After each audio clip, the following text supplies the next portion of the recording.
Okay, imagine this. A single cybersecurity analyst predicts a massive government data breach and gets it 100% right, down to the day, down to the target. Now imagine the government gets hacked exactly like he said, and then says absolutely nothing. This isn't some script for a movie. It's a real story about data, about dissent, and a really dangerous institutional habit called the protocol of silence. So let's get into it. Right, let's lay out the facts. March 30th, 2026. A group calling themselves the Cronus Mafia just dumps a massive trove of data online. And we're not talking small-time stuff. This was data from 28 different government agencies, the Central Bank, the Ministry of Health, police forces, you name it. 8 million citizen records just out there. And the official response from the government? Crickets. A total information blackout. But here's what makes this whole story just unbelievable. The prediction. 11 days before the hack, on March 19th, one single analyst puts out a public warning.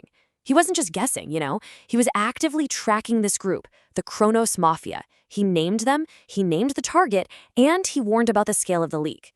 And then, on March 30th, bam, it happened, exactly as he said it would. And look, this isn't us just connecting the dots after the fact. This is the public record of his forecast. It's not some vague warning about rising cyber risks. No, it's specific, this actor, this time frame, this target. The outcome? Over 8 million records from 28 agencies leaked. The prediction was proven right there in public for everyone to see. So this whole situation leaves us with two massive questions, right? And they really get to the heart of what we're talking about today. First, how did one person see this coming with crystal clear precision when an entire government was apparently flying blind? And second, maybe the more chilling question, why on earth was the official response to this huge catastrophe just deafening silence? To get the answers, you really have to understand the person who made that impossible prediction. His story is the key that unlocks this whole thing. So, meet Alberto Daniel Hill. On the left, that's his profile on X. On the right, that's a dashboard showing his activity. And you can see this isn't some passive observer. He's a live threat analyst. He hosts thousands of hours of live sessions, a lot of times validating breaches as they are literally happening in real time. He is a powerhouse in this niche, for sure. And his bio, it tells you everything you need to know. It's not just a resume, it's a mission statement that was, forged in fire. Hill was the very first person in Uruguay to be wrongfully put in prison for a cybercrime after he did the right thing and reported a major vulnerability. And that experience, it didn't break him. It completely transformed him.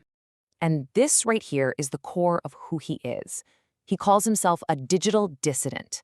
Think about that. He's a critic of these big institutions because he's seen their failures from the inside out. He's not just looking for vulnerabilities in computer code anymore. He's looking for vulnerabilities in the way these institutions behave. And that brings us to his main theory, the big idea that explains why a government would just go completely quiet when it's under digital attack. He calls it the protocol of silence. Let's be super clear about what this means. The protocol of silence isn't just an accident or someone dropping the ball. No, it is a deliberate, calculated strategy. It's a conscious choice to put the reputation of the organization and its leaders ahead of the safety and data of the very people it's supposed to be protecting. So, how does this actually work? Well, it's pretty much a 4-step playbook. First, you downplay it. You call a total catastrophe a minor technical glitch. Second, you delay. You wait as long as possible, hoping maybe no one notices, until you're finally caught. Third, you create legal chaos. By never officially confirming a breach, you can stop regulators from taking action. And fourth, you silo the information.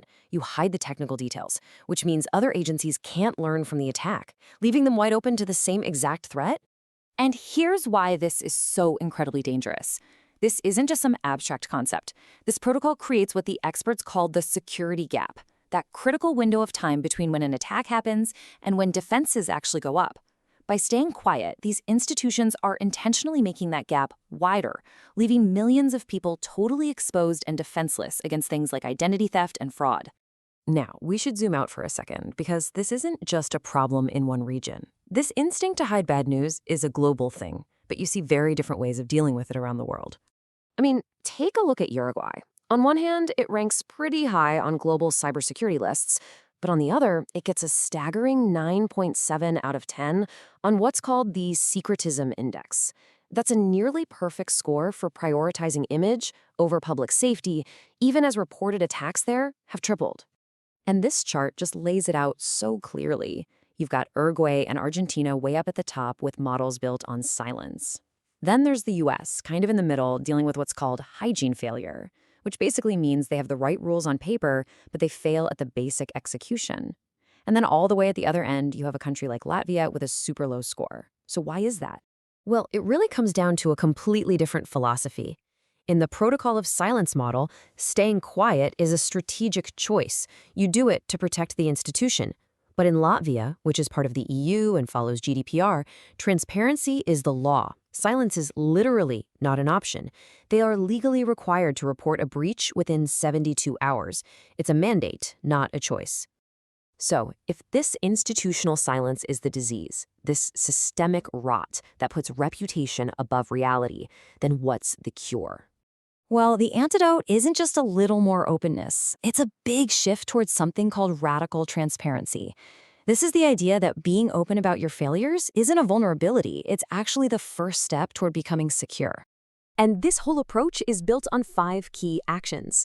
First, and pretty obviously, you have to formally get rid of the protocol of silence. Make it clear that hiding breaches is not okay. Second, you make incident notification a legal requirement, like that 72-hour rule. That forces accountability. Third, you protect the good guys. The researchers who find these flaws shouldn't be treated like criminals. They should be rewarded. Fourth, as governments lean more on AI, you have to demand transparency in how those systems are governed and secured. And finally, you validate the digital dissidents. You have to recognize that people like Hill aren't the problem. They are an essential early warning system for society. And when you look at it that way, the whole narrative just flips. It positions people like Alberto Hill not as outlaws or troublemakers, but as a vital public immune response. You know, they're like the antibodies that detect and attack the systemic rot that institutions are trying so hard to hide. So that brings us to the final question, and it's really the one I want to leave you with. In a world where our data is everything, and the very institutions meant to protect it choose to protect themselves instead, when they're practicing a protocol of silence, who exactly are you supposed to trust to tell you the truth?